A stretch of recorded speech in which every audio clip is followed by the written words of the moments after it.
Setelah mengaku dilecehkan, Putri Chandrawati malah berduaan di kamar dengan Brigadir J. Istri Ferdy Sambo, Putri Chandrawati, sempat berbicara berdua dengan Brigadir J di kamar pribadinya saat masih berada di Magelang, Jawa Tengah.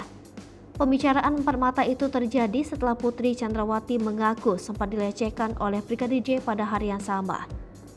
Demikian hal itu terungkap dalam dakwaan Putri Chandrawati yang dibacakan jaksa dalam sidang yang digelar di Pengadilan Negeri Jakarta Selatan.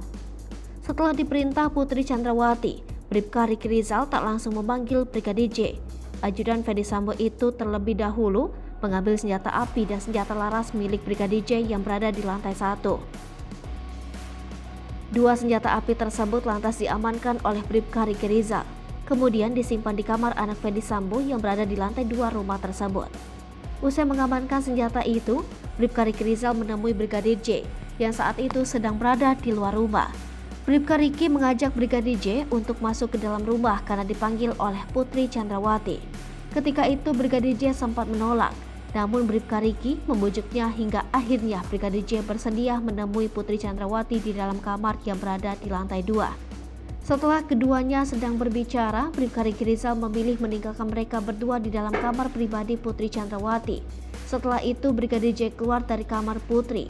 Tak lama berselang asisten rumah tangga keluarga Ferdy Sambo, Kuat Ma'ruf, mendesak Putri Chandrawati melapor kepada suaminya soal pelecehan yang disebut dilakukan Brigadir J.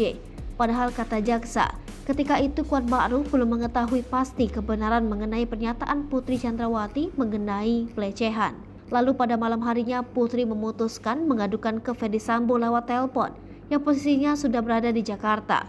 Kepada Ferdy Sambo, Putri Chandrawati yang saat itu sambil menangis mengatakan bahwa Brigadir J telah melakukan perbuatan kurang ajar terhadap dirinya. Mendengar ceritanya tersebut, Ferdy Sambo naik pitam. Selanjutnya Ferdy Sambo merencanakan pembunuhan terhadap Brigadir J. Ferdy Sambo memerintahkan Richard Eliezer atau Baradae menembak Brigadir J di rumah dinasnya di Kompleks Polri Duren 3, Jakarta Selatan. Selanjutnya giliran mantan Kepala Divisi Profesi dan Pengamanan Polri itu yang menembak kepala bagian belakang Brigadir J hingga korban tewas.